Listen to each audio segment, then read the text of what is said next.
Halo, assalamualaikum warahmatullahi wabarakatuh. Selamat malam teman-teman semuanya. Jadi di pertemuan 9 ini teman-teman kita akan membahas terkait dengan budget biaya pabrik tidak langsung ya.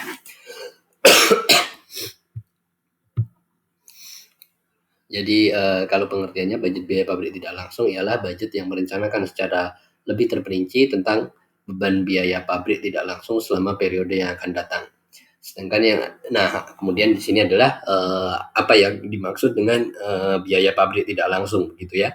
Jadi biaya pabrik tidak langsung itu teman-teman itu adalah semua biaya yang terdapat serta terjadi di dalam lingkungan pabrik tetapi tidak secara langsung berhubungan dengan kegiatan produksi ya. Jadi biayanya terjadi di dalam lingkungan pabrik tetapi tidak ada kaitannya dengan kegiatan atau proses produksi seperti itu ya. Nah ini contohnya adalah di pabrik itu biasanya ada security ya misalnya ya. Nah biaya atau gajinya si security ini itu adalah termasuk biaya pabrik tidak langsung ya. Karena dia terjadi di dalam pabrik tapi security ini tidak ada kaitannya dengan proses produksi. Itu contohnya ya teman-teman ya. Kemudian kegunaan budget biaya pabrik tidak langsung yang pertama nanti sebagai dasar bagi pembuatan budget harga pokok produksi yang pertama ya bersama-sama dengan budget biaya bahan mentah dan budget upah tenaga kerja langsung yang sudah kita bahas di pertemuan sebelumnya sebelum UTS maksud saya. Kemudian fungsi yang kedua adalah sebagai dasar untuk penyusunan budget harga pokok penjualan ya HPP ya bersama-sama tentunya dengan biaya bahan mentah dan juga budget upah tenaga kerja langsung. Kemudian yang ketiga adalah sebagai dasar untuk penyusunan budget kas ya. Oke, kemudian atau data dan informasi yang diperlukan untuk menyusun budget biaya pabrik tidak langsung itu apa aja? Yang pertama adalah budget unit yang akan diproduksikan. Yang kedua adalah berbagai standar atau SOP yang telah ditetapkan oleh perusahaan yang berkaitan dengan biaya pabrik tidak langsung ya. Kemudian sistem pembayaran upah yang dipakai oleh perusahaan, khususnya upah yang dibayarkan kepada para tenaga kerja tidak langsung, apakah per jam atau per bulan atau seperti apa gitu ya. Kemudian yang keempat metode depresiasi yang dipakai oleh perusahaan, khususnya depresiasi terhadap aktiva tetap. Kemudian yang kelima metode alokasi biaya yang dipakai oleh perusahaan untuk membagi biaya-biaya yang semula merupakan satu kesatuan atau joint cost gitu ya. Oke, kemudian ini biaya-biaya yang masuk ke dalam kategori biaya overhead pabrik atau biaya pabrik tidak langsung ya.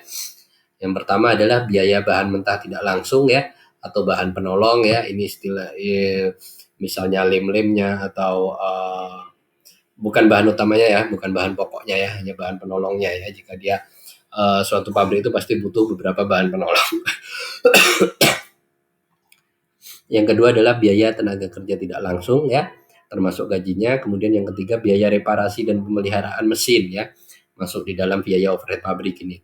Kemudian yang keempat biaya yang timbul sebagai akibat penilaian terhadap aktiva ya, evaluasi terhadap aktiva biayanya tentu akan masuk dalam biaya overhead pabrik. Biaya yang timbul sebagai akibat berlalunya waktu penggunaan aktiva tetap ya, ini depresiasi ya maksudnya ya. Jadi semakin lama waktu tentu depresiasinya semakin besar gitu ya. Biaya overhead pabrik lain yang secara langsung memerlukan pengeluaran uang tunai ya, ini biaya lain-lainnya tapi terjadi di dalam pabrik tapi tidak berhubungan dengan kegiatan produksi ya selain 5 yang di atas ini ya. Oke, kemudian di sini ada kita berbicara teman-teman kalau terkait dengan biaya pabrik tidak langsung kita akan berbicara struktur organisasi di dalam pabrik ya. Jadi di dalam pabrik ini biasanya itu ada dua kelompok departemen. Yang pertama departemen produksi. Mereka departemen yang mengolah bahan mentah menjadi barang jadi atau produk akhir ya. Dan ya BOP yang terjadi di dalam departemen produksi dikenal sebagai BOP langsung atau biaya overhead pabrik langsung ya.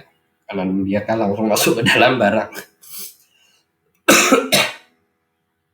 Kemudian yang kedua departemen jasa atau service department merupakan departemen di pabrik yang menyediakan jasanya dan secara tidak langsung ikut berperan dalam proses produksi.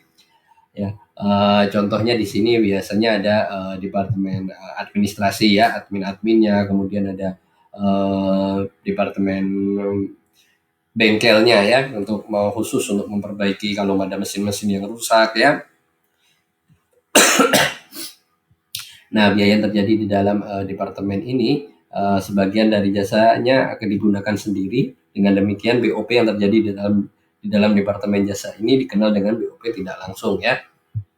Karena ada yang sebagian memang dia serve untuk mengolah barang jadi, tapi ada juga yang sebagian yang digunakan untuk sendiri gitu ya.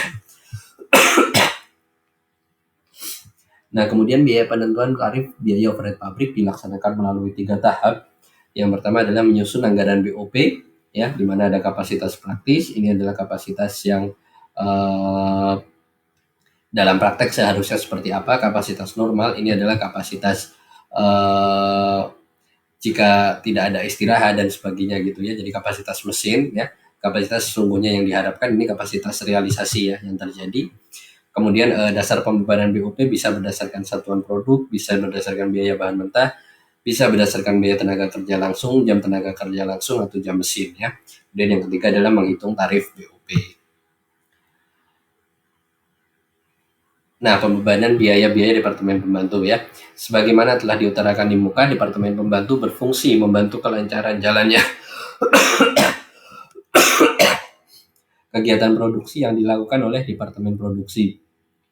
Oleh karena semua biaya yang semula menjadi beban Departemen Pembantu, akhirnya harus pula dibebankan ke Departemen Produksi yang telah menerima jasa atau bantuan dari Departemen Pembantu tersebut ya. Jadi Departemen Bengkel nih misalnya ya, kemudian dia melakukan suatu jasa perbaikan mesin gitu ya. Nah, biaya-biaya yang terkait dengan jasa perbaikan mesin yang dia lakukan pada hari itu, maka itu nanti akan masuk ke dalam biaya Departemen Produksi gitu ya. Nanti saya akan contohkan untuk yang Departemen Pembantu ini ya, termasuk pembebanannya ya. Oke, kalau Departemen Produksi maka seluruhnya langsung dibebankan ya. Oke, bentuk budget biaya pabrik tidak langsung tidak ada aturannya ya yang sesuai dengan kebutuhan masing-masing perusahaan. Oke, udah selesai ya. Ya, itu adalah pertemuan 9 teman-teman. Nanti kalau ada pertanyaan kita lanjutkan lewat WA Group ya. Saya akhiri. Assalamualaikum warahmatullahi wabarakatuh.